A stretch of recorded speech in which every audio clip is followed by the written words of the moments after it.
Nicky Spinks, thank you very much for agreeing to talk to Run Ultra, and congratulations on your Lakeland 24-hour record. Thank you. I know it was last month now, wasn't it? It was in August. Yes, 14th of August, yeah. Okay, yeah. Time is tripping on. So 10 years on from when you first got it, which how did it go? I mean, I've read your blog. I've got several questions about it, mainly being the amount of food you ate. But just quickly recap for anyone that doesn't know what you did, sort of how it went for you and how it went to plan. Yeah, so I held the Ladies Lake District 24-hour record until last August when Carol Morgan broke it. It's like an extended Bob Graham, and now it was I did hold it with 64 peaks and I'd completed in 23 hours and 15 minutes. And it had always annoyed me that I didn't put this extra peak in called Grisdale Pike, because I think with 45 minutes I should have had enough time. So when Carol did that, put the extra peak in, but she managed to finish in 23:57. I just thought, I've just got to go and have another go. Even though I'm 10 years older and now 54, I've got a lot more experience, I thought, than what I had then. Yeah. And I think also my training, you know, I manage my training so that I try and, well, change it if it's not working. If I'm not improving, I change it. Right. So yeah, that gave me the sort of the drive to go and have another go after 10 years of it slightly annoying me that I didn't put this peak in the first place. And then I attempted in May, and the weather nothing was really perfect, because obviously we'd been in lockdown till April, and so I'd only sort of had a few weeks to really get on the route, not really proper training, nothing really. But yeah, and the weather forecast was pretty dodgy, but then it often is, and it often turns out better. So, but when I set off, we got snow right across leg one, which was totally unexpected, and that I was just too tired and my legs got too cold, and something was happening with my ankle, but it was really cold, so I couldn't actually tell what was happening with it because it was, well, numb. So yeah, in the end I pulled out across leg 4 and then I wasn't going to do it, but it didn't take long before I decided, right, you know, I know I was on the schedule for some of it. It was very wet underground. I know what I need to improve on, and I need better weather. So I planned straight away to go in August. It was a good recce, really, wasn't it? Into where you can tweak if necessary.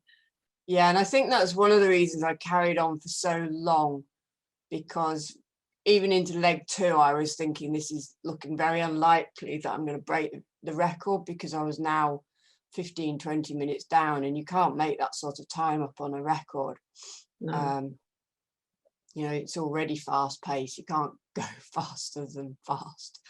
Yeah, so but I was, again, I wanted to do something, and I recovered so quickly from that I thought, you know, I was quite fit at the time, but probably not fast enough. Right. Yeah, and the weather was, the rocks were slippery, it was quite claggy, which just slows everybody down. And I needed to recce some more as well. You know, I wasn't finding the best lines. So yeah, so I then spent all summer training and recceing. And yeah, I felt really ready. I didn't think I could have done any more in August when I attempted. The weather again was fairly dodgy. The forecasts wouldn't sort of agree. Well, no, they did agree. They agreed that it was going to rain at some point, but they didn't agree when it was going to rain or how much it was going to rain. And so although I had recce to put 2 extra peaks in, I actually ditched them on Friday night before I started, because I just thought, it's not the perfect forecast for doing extra peaks. And that was a really good decision. Yeah, not on bow scale. it was a good decision because, again, on leg 1, we were in thick clag on skidder and rain. Yeah, not too much rain. We didn't have our waterproofs on, but it was so claggy that we could hardly see. It's amazing how often you can be on a peak, you're going along skidder, and I know the bumps before you get to the top, and yet in thick clag, when you can hardly see the side of the path that's 2 foot away from you, you just completely, it just disorientates you, especially as you're getting blown around as well. So, you're trying to sort of keep upright and things, and right there and then I was like, oh crikey, am I doing the right thing? But as we dropped off skidder down to Sale How, it cleared, and the other peaks were clear, so that, and I could look across onto Helvellyn and they were clear. So and we did it on the schedule as well, so I was really chuffed, even though it was really claggy. And so after leg 1 we went on leg 2. It's very runnable across Helvellyn, and this was not my strength. I'm not a road runner. I don't really, so had done a lot of tempo running yes, you throughout said the that. summer. And did that help? Yes, definitely. I just found I could run faster for longer, and at that slightly uncomfortable sort of pace that usually, I think during lockdown without racing, we've got out of the habit of running uncomfortably. There hasn't really been much point because everything that we've been training for has been knocked on the head. So I think although I was doing a lot of running in lockdown just locally, I wasn't sort of doing any real pushing of myself. So and I think the tempo runs, of course, rather than choosing racing again to do it, I did tempo runs, which I could do myself and monitor myself more than if you're in a race where you're competitive. So yes, you're not paying attention to your watch or anything, are you? That's it. My own breathing and my pace, because I'm trying to sort of beat people. Do you do that over flat ground, or are you still doing that in the hills?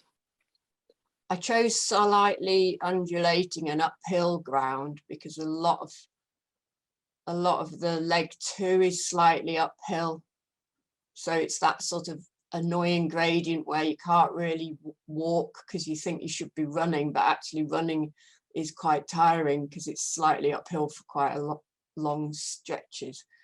So when I was doing the tempo, there was a 12-minute split to not Watson's dog, the one from Watson's to the next one, start whichever, and I always pictured that one and thought, because my tempo distance was about 12 minutes, so I always thought that's the one I'm on. Okay, cool. So well, it obviously worked. You took, was it 12 minutes off the time? So I went on from leg 2, stayed on schedule, and leg 3, the Langdales are fairly sort of tussocky sort of grass, bit hard. I had to get going again with my running, and I just went through the Langdales, and then I'm always quite happy when I get onto Bowfell, onto the rocky stuff, because I'd had a few massages on my ankle and sorted that out. It had locked up on me in May, which was why I couldn't descend at all. So I'd got that seen to, so I was quite happy on the rocks, which is, I like the rocks. I can skip quite happily along the rocks whenever legs are working fine. And then on to leg 4, and I think I was sick once across leg 3, and that it started the sort of difficulty with eating, and I started going off the food, which was annoying, except the rice puddings, but I'd only put so many rice puddings on every leg for the supporters to carry. So and I think you dashed through the last checkpoint before was it Amanda had arrived, so everyone scattered in panic because they didn't have anything for you. No, so I did leg 4, and I threw up at Honister quite a lot, and I said to Amanda, can you find me something different to eat, without being very specific. And then I shot off, and she'd only really got an hour and a half before the next the next road crossing at Newland. So she went off, but then got stuck in traffic. So she didn't get there by the time I got there. Right. But she'd rung the support and they were trying to like pass food over and everything. But I was just now focused on 3.5 hours. I've got to finish this thing. I don't want to stop because I don't know. It's just one of those things in hindsight. You think 2 minutes might have helped. It would have helped the supporters pass over the extra rice puddings or whatever. Yes. So when I went on to leg 5. Did you know she was only 2 minutes away though? I mean, that's no, I didn't know. No, there was no signal there, so so you didn't know how far away she was. Anything? No, not worth it then, is it? But you did it anyway. I know. Yeah. Well, I think when you haven't got any option, you just think, right, okay, that's what I've got. I've got 4 of my own gels, some hula hoops, not sure what else. And when I'm done with those, I threw up another gel that somebody gave me that I didn't agree with. And then I thought, right, I've just got to manage on what I've got. So that's why it's always a good thing to eat early on, because it does sort of stay with you and give you the energy to do 3.5 hours at the end on very little. Yes. So talk me through, because reading your review of it does seem that you ate an enormous amount. I mean, literally like pots of rice pudding and what have you. It seemed like almost at every peak. Is that sort of how? Is that what you need? Is that that's what works for you? Yeah, I think you need to eat every half an hour, and maybe I sort of think of a little thing, which is maybe a bag of sweets, and a big thing. It's a little thing and a big thing every hour. So like a sandwich, and then a bag of sweets, or something substantial. Yeah, every hour. And I was doing really well early on. I was getting quite a lot down. Wow, because that's a lot for one's stomach to sort of take in whilst running at record-breaking pace. Yeah, it would be a lot easier if you didn't have to fuel yourself. Yes, for me anyway. Just intravenous drip. Oh well, that's. I mean, do you think sort of being slightly older, you need more food? I mean, is that something you found, or is that just how you've always been? You probably, I don't know. Probably you do need more food because you haven't got the sort of, like if I was 24, I'd have more just young strength. Yeah. But yeah, I think, I remember even when I was doing it 10 years ago that I still ate quite a bit, and it was the heat that got to me that time. Right. And I still started to throw up that time. So no, well. And I am one of those. I mean, somebody else who doesn't really know me read my blog and said, I can't believe you just threw up, and then kept going. And actually, when I threw up now, I just look at what I've thrown up, because often what you throw up is what's made you throw up. It's what's not. I ate some beans just before the fruit salad, and the beans hadn't come up and the fruit salad had. So then I went off fruit salads, because was it fruit salad as in fruit, or was it fruit salad as in the sweets? The little pots. Oh, it was salad. Okay. I wasn't sure if it was like, I did think maybe it was the little sweets as well, because we eat those sweets, don't we? But they'd be too chewy. Yeah, no, jelly babies are the ones that I was eating. Okay. I fill little money bags up with them, so that you've just got like 6 to 8 in a little money bag. Yeah. Oh, that's a good tip. Money bags. Yeah, because you can see straight through them, and when I'm trying to tell the support quickly what I want, they can see what I'm. Your route choice. Again, I'm not very au fait with the Lakeland 24, and for anyone that's watching that doesn't know, you can choose any route, presumably, but it's been sort of pared down now to starting in, is it Braithwaite. Braithwaite. Yeah, for the Lakes 24-hour, you have to do the peaks that the person before you did, and either add peaks or do it faster than they did. Oh, interesting. I didn't know that. Yeah. Okay. Oh, interesting. So if I could have added peaks and been 23:58 minutes, and I would have beaten the record. Or like I chose to do was do exactly the same as Carol. Mm-hmm.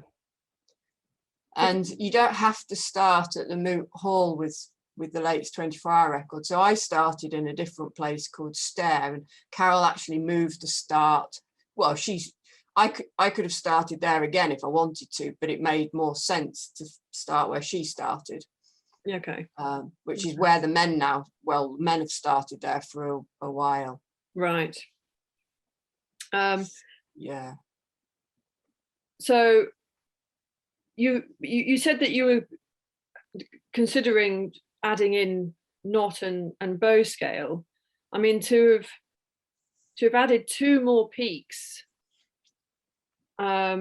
would you have needed to have been faster in order to have got those, or could you have got those in within the sort of 15 minutes you had left? No, I worked out I needed an extra hour. Oh, okay. Yeah, that's quite significant. So that meant I needed to be 15 minutes quicker than I was in 2011, because I already had, I had 45 minutes, but Carol had added in a peak, but she'd moved the start, which actually made the route a little bit more logical. Okay. So it was hard to tell how much faster I would have to be. But I know, I had 45 minutes spare then. So yeah, I think I needed to be another half an hour quicker than I actually was on the day. Right. And a lot of that time I lost on that last leg. Yeah. That's quite a lot of time. Again, going back to what you were saying with your first attempt, that's a lot of. Yeah. You see, because when you start to be sick, you're actually wasting time being sick. So halfway through that last leg, I just thought I am actually wasting time feeling sick, because you slow down, and then trying to eat something. So you try to eat something, and then feeling sick again, and then having to throw it up. That's all time wasting. So you might as well just carry on losing energy, but not wasting time, not using up time. Yeah, it's balance. Yeah.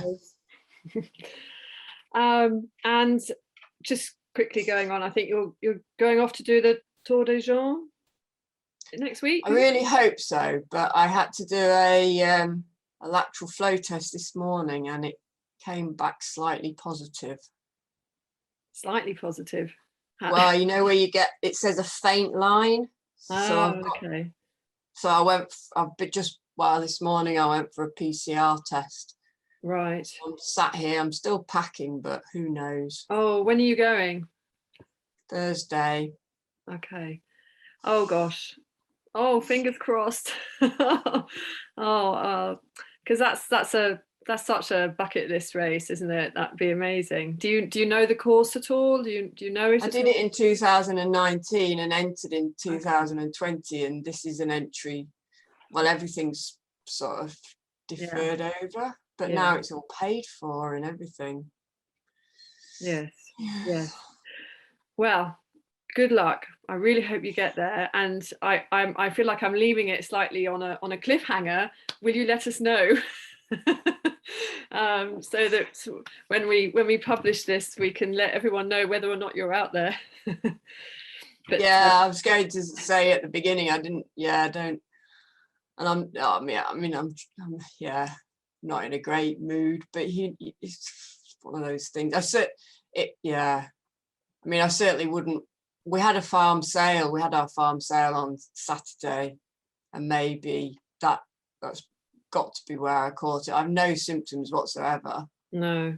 And it was all outside, but apart from that, I've just not been with anybody for the last week. It seems, it seems unlikely, doesn't it? Well, fingers crossed.